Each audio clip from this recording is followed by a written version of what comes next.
When we first came over here in the 60s and the 70s, you know, we came from certain culture.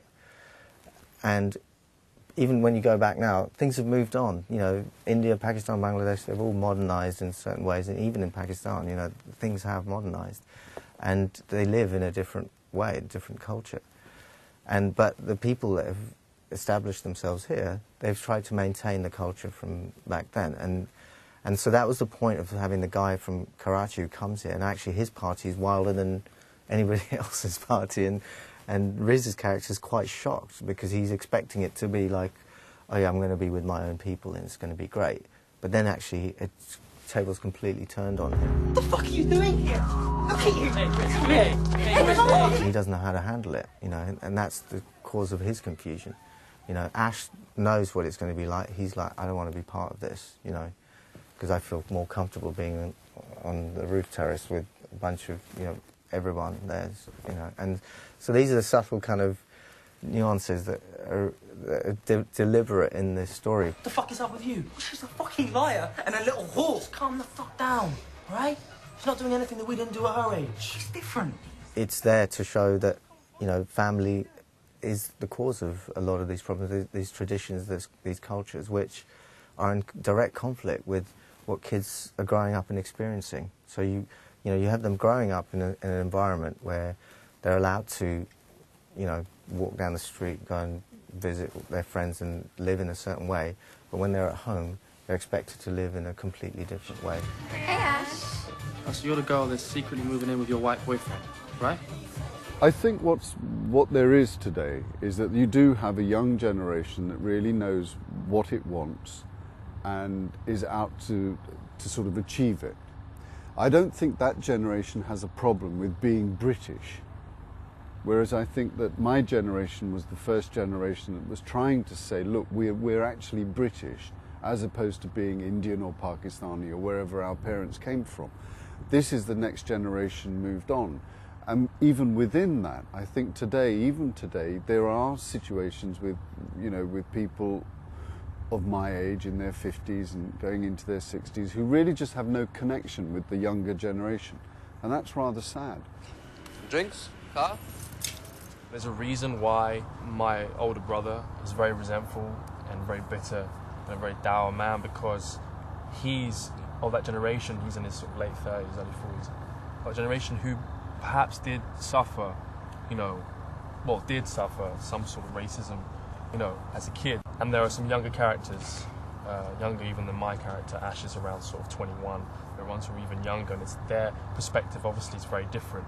So you have all these different generations, and it's very much, for me, a kind of a symbolic movie of,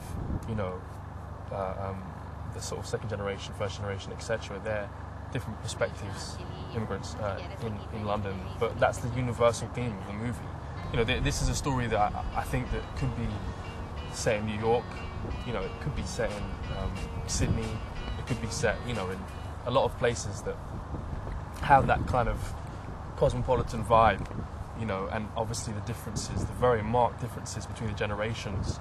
When did Aftab get married? A few weeks ago, man. Parents were in a palace in Karachi or some shit like that. The boy's made for life. Yeah, but he's gay. I think it's changing a lot now. I think it's not, say, the way it was maybe 10, 15, 20 years ago, but I think there are a lot of people who will still identify with this storyline, and they will be in a similar scenario where they are completely different outside of home, like when they're at university or when they're at work or when they're going out, whatever, as opposed to what they're doing when they're at home and what they're telling their family that they're doing. I've been thinking, to make it easier, why don't I just convert? It picks up on a lot of things that you go through in life when you're growing up, and think, the decision making at that final point, when you're around 16, 17. So, when you graduate next year, you'll be taking over the family business, huh? I think it's the fact that no one wants to disappoint your parents. You don't want to do that, but you want to also carve out your own life. You don't want to be dictated to, which comes across in this film quite a lot. But that's just what loving parents do. They want the best for you. I've been thinking, and I might try something different. I always told my father I was going to the library. When my brother was at University College London, it was easy then, because you could say, I'm actually going up to the library to, you know, and sort of roll in at 4 o'clock in the morning and go, God, it was unbelievable amount of work I've just done. Because you do, you just lied, you know, that's all you did. Sad, really, but that's the way it was. But, you know, and the good thing is now that my children don't lie to me. Well, I think. There's a lot of issues that young people will be able to relate to, whether they're Asian, black or white. Girlfriend's pregnant. What, a fat girl? I didn't even know you had a girlfriend, mate. Oh, you must be pissed, boy. So many young people have to live up to certain expectations, and I think this film gives an insight into that. He's getting married.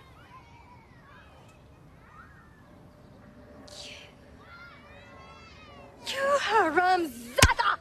I've worked on a lot of Gurinder Chadha films. I love doing them, and it provides a certain kind of film. But I also think there's more. We need more. We need films like this, which are very contemporary, you know, stuff like Trainspotting in a way. You know, that's where I would like to see our films coming out of that kind of hardcore and just naturalistic and sort of embedded in the realities of contemporary Britain. Why did Daddy make Jaja get out? Because he's a dickhead. Where I think this film is important is each individual having the conviction in their own belief and standing by that. Having the strength to stand by that. Whether that's a good conviction or a bad conviction is for the individual to figure out in their life, right? And so that's why I think it's important. Pretty good. It's amazing. We should play it in the club. Or maybe you should. What? I think it's about pursuing your dreams, you know, and it's about not letting pressures hold you back, or, you know, it's about going for it, and that's the one thing that I completely identified with, and it's something that, you know, for someone who's in this industry, that's what I'm trying to do myself anyway, and I think a lot of people will identify with that, you know, about, you know, just go for it, don't let anything hold you back. You ready?